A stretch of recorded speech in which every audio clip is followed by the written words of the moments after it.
Okay, so this is chapter 7. And I think we're on part 4 now. I've already lost track, and it is social stratification.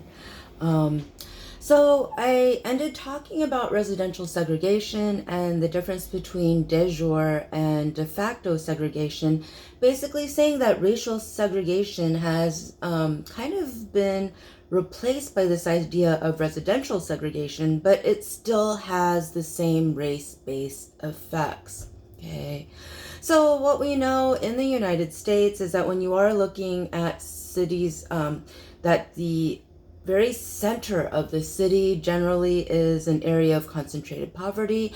And like you see from the poverty maps that we looked at in Rochester, primarily Black and Latinx in each area of concentrated poverty.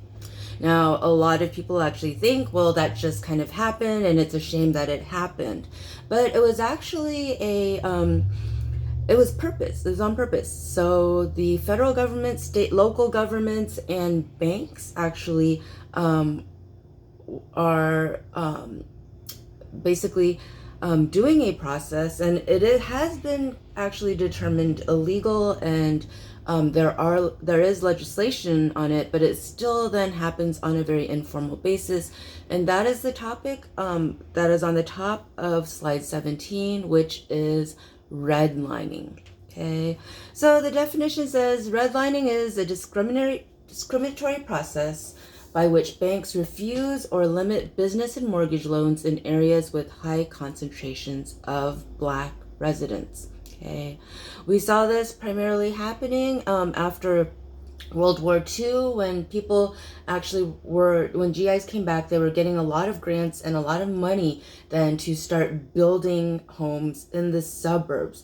And what you saw was a phenomenon that they call white flight, in that people who lived closer into the city started moving further out into the suburbs so they wouldn't have to live in these areas with high concentrations of Black Americans.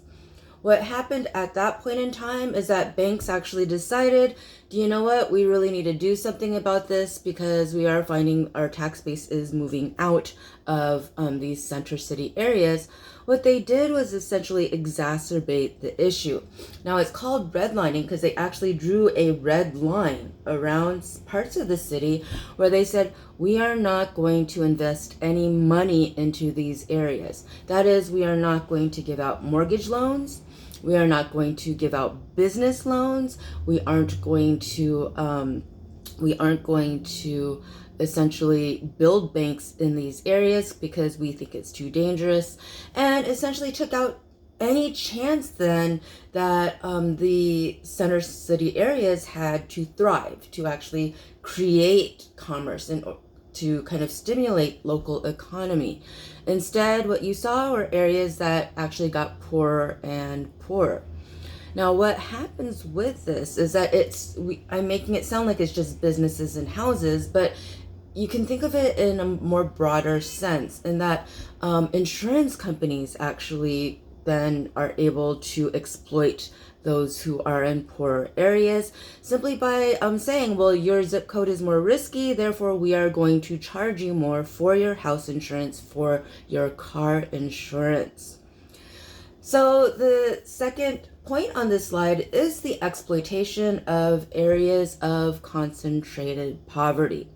So what you see then, and what I say basically, is that if you are looking at areas that don't have businesses, that don't have mortgage loans, then already there is a lack of jobs.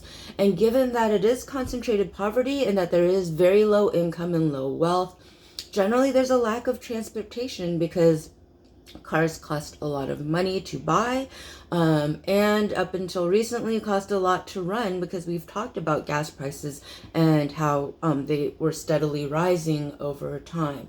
Right now there's a dip in gas prices, but you can actually understand that that has more to do with the world crisis that we're in rather than the fact that they naturally went down. But what happens is, if you think about the Rochester area and where all of the Wegmans and the, Sam's Clubs and the mega giant Walmarts are, they generally are not in areas of concentrated poverty. In fact, when you think of the really giant Wegmans that have everything that you can get to, usually those are in suburban areas. What is less? Well, if you don't have transportation to go out to the suburbs to buy your stuff, then you are kind of reliant on what is local and what is there. What happens is that what you find are corner stores that are used heavily instead of grocery stores, because you can walk to your corner and buy it, and it saves you from basically getting on a bus and taking the bus for hours out to the suburbs only to carry home your groceries on the bus. Why are these corner stores? Why do they exploit the poor? Because essentially what you're looking at is a huge markup from the store owners who feel like, okay, well, I have to go get it and then bring it back into the inner city. And so there is a markup when you are looking at the prices there. And what happens is there are things that you can actually exploit poor people for that you can't exploit other populations. Okay, so I'm going to give a basic example, which is the price of a gallon of milk. Now, most of you guys know that, and I think gallon of milk, depending on where you are shopping, usually around $2.50 at this point. What happens is this gallon of milk, you're kind of dependent on this idea that, well, you can just kind of go down the street to Wegmans to get that, or to Walmart or whatever. However, if you live in an area of concentrated poverty and it's pretty much miles before you find a Walmart or Wegmans, then you walk to the corner store, and milk there generally averages anywhere from $4 to $5, which is, well, you're looking at twice as much as it would cost as a Wegmans. Also, corner stores actually take advantage of the poverty situation to sell individual things at a huge markup. That is, and like I said before, don't smoke cigarettes, they're not good for you. But if you do smoke cigarettes, what you realize is that, well, if you go out to the reservations, then a carton of cigarettes actually costs less than buying single packs. And what happens in New York State, I actually pulled up some numbers, it costs on average $105 for a carton of cigarettes if you buy the entire carton of cigarettes. Less than that if you drive out to the reservations. In that case, and if you buy a full price carton of cigarettes, then it is 52 cents a cigarette. Now, and then a carton, I think, around $11 right now. I mean, not a carton, a pack. A pack is around $11. And what happens then is that corner stores actually count on the fact that not everyone has $10 to buy a pack of cigarettes, and definitely not $105 to buy a carton, which would be the cheapest. So what happens is corner stores will sell what they call loosies, right? Because they're loose cigarettes and you can buy them one by one.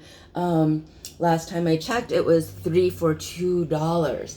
In that case, you're spending almost 70 cents per cigarette, which is, you can say, well, it's just 20 cents, no big deal. But you add it up together, and what you find are corner stores are actually, getting an additional $20 per carton by selling them this way. You can also buy single diapers for $1 at the corner stores, basically taking advantage of the fact that, people with very, very little money cannot always afford the giant pack, and therefore can only afford to buy one at a time. The other thing is that since banks then refuse to actually put up locations inside areas of concentrated poverty, there are check cashing services instead. Those actually charge 3% to each dollar, I think, 3% to cash your paycheck. Once again, you say, well, 3% isn't that much, but for every $100 that you deposit, they take $3 out.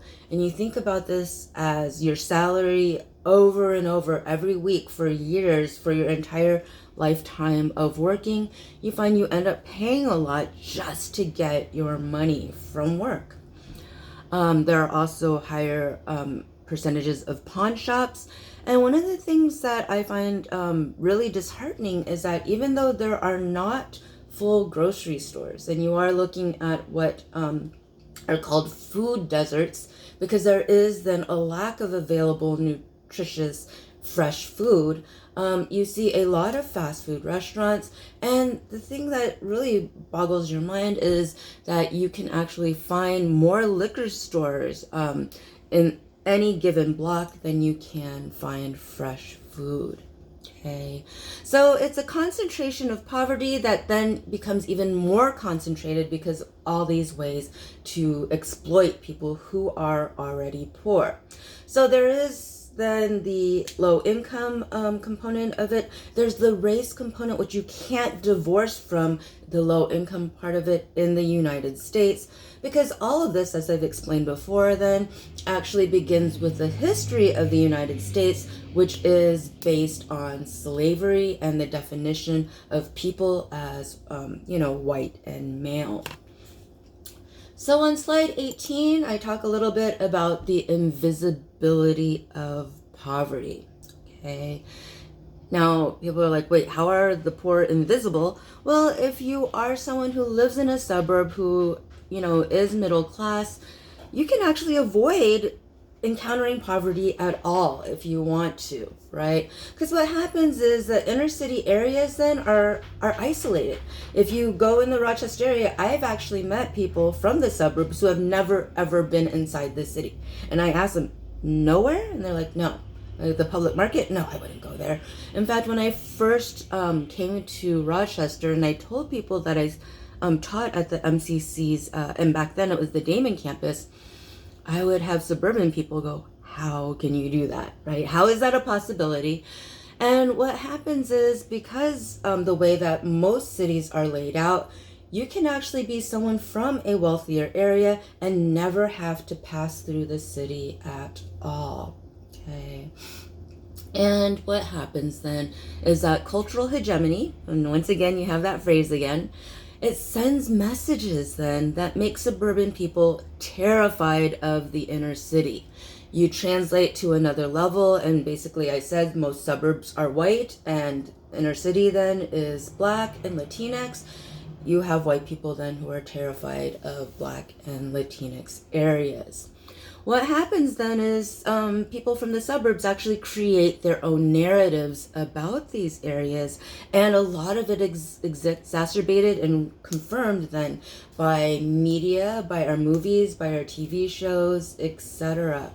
Okay, and I actually tell this story because it still boggles my mind, and we see this, it happened at MCC too. But when I worked at one of the two private liberal arts colleges across the way, and I kind of refer to them quite a bit, I had students in my office crying, and these were social work majors. They were young white women from the suburbs crying because, and this was 15 years ago, where you couldn't do everything online. One of their assignments was to take the bus from their campus to the social services building in downtown and to pick up the specific forms that they needed, that the professor actually assigned for them to pick up. And I just remember very clearly, so two women who wanted to be social workers kind of sobbing in my office because they didn't want to do the project. They were afraid of taking the bus in the first place. And then they literally did not want to go into the city because they had created their own narrative, and this narrative then had kind of been reiterated throughout their lives until they were actually too scared to go in. Okay. So the first then is kind of the isolation of inner city areas. The second one, why poverty is invisible, has to do with homelessness and our homeless population. Now, what happens is, because they are not represented a lot, then we actually don't know the plight of a lot of homeless people. Most people then don't know where the shelters are or how to donate, etc. It actually then allows people who don't suffer from poverty to kind of ignore the issue completely. Okay. So, slide 19, the book goes into a lot of details about the solutions. However, some very basic ones, right, is the first one is a living wage. That's one that has been under a lot of debate in the last few, pretty much forever, but it's also come to a head recently with the $15 minimum wage campaigns, basically arguing that we need to set a wage where someone, and you remember the MIT salary, the MIT living calculator, where someone can actually hold a minimum wage job and still actually basically make their living from it, right? Because right now what we see is that if you only do make minimum wage, then you can't actually pay your bills properly. The second one is government intervention to create this social safety net. And what we've seen in the past few weeks is that, well, the government is coming through during this crisis, right? That we see unemployment then being a lot easier to access, that there is more money that is given out because of it, that most of us, and I will say not every one of us, and this is another way that they exploit the poor, but most Americans then did receive a stimulus check of some amount of money, basically arguing that this is something that we could be doing for the poor all along, because when we look at our economy, there are places where you are looking at it being really, really bloated, and you see my hands going on top, very bloated on top. That healthcare for all people is a very important one. Once again, that is being highlighted by this crisis, that if we actually provided a form of universal healthcare, then we wouldn't have, and there was a teenager, I think, who actually recently died because no one would treat him because of a lack of insurance. And the last one really has to do with the stuff that, we can all do. And that is a growing understanding that working hard, having a job, is actually not a guarantee of success. Earlier in the semester, I had you guys all put up your hands to kind of tell me how much work that you've done over, you do on a weekly basis. And some of you guys are struggling to pay the bills, but I heard your stories. Right? Full-time job, part-time job, full-time student, kids. It's kind of mind-blowing how much work MCC students do. Also, you're looking at C students not being the wealthiest people, right? And it is this understanding that we actually need to kind of inform the rest of America.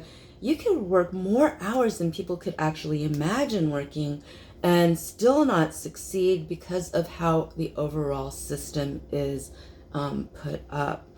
So what I do kind of caution people is, don't think of this as a individualistic issue. That is, there is probably a lot of critiques then of the store owners in the inner city for doing the type of price elevations that they do. From their point of view, then, they are basically in an area of higher poverty, which does mean that they are more susceptible than to crime, to robbery, to all those type of things. We actually have to look at the systems that created this situation, right? We have to look at the banks. We have to look at the government who actually allowed then this creation of these centers of poverty that, people are just trying to get by. We really do need to look at a very macro argument if we want to start to undo some of the issues of poverty. Okay, so this is the end of chapter 7.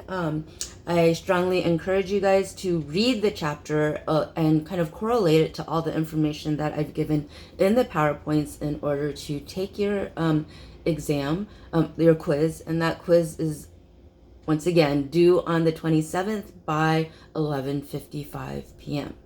Okay. All right. I will see you for the next lecture.